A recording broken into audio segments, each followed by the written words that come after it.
what's up, y'all? Okay, I've had some folks asking for some advice on like how do I get back into sprinting. You know, I'm in my 50s, um, and what do I need to do? So, you don't want to get into sprinting until you are very ready to sprint because it is the most taxing thing you can do to your body, and you all know that. And it is the quickest way to get injured if you're not ready for it. But we can get you there, no problem. You sprinted when you were younger, you can sprint again. We want to start from the ground up. So first thing I want you to do is we're going to start with our feet. And I want you to be able to sit. See how my toes are under my butt here. Sit like this, sit comfortably like this for a couple minutes. You should be able to sit like this. It's going to stretch out the bottom of your feet. If this is really hard for you, that's telling you your feet are really tight and you have a problem. And you need to do this a lot until it's not hard.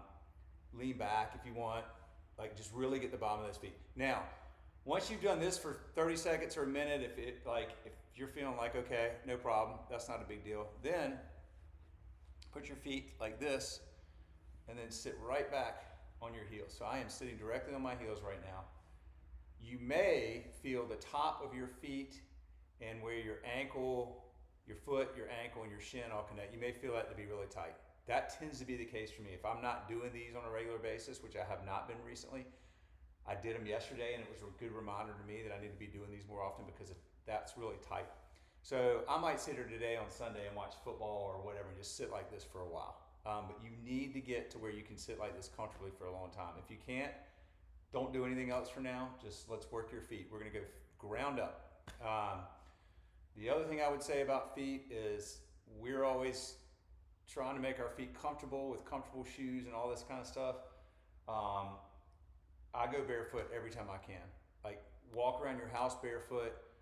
I take my dogs for a walk in the neighborhood across the street. I literally, like once I get over there, I take my flip-flops off and I walk down the street barefoot. We want to strengthen our feet. We do not want to comfort our feet and make everything soft and comfortable. We want them strong, all right?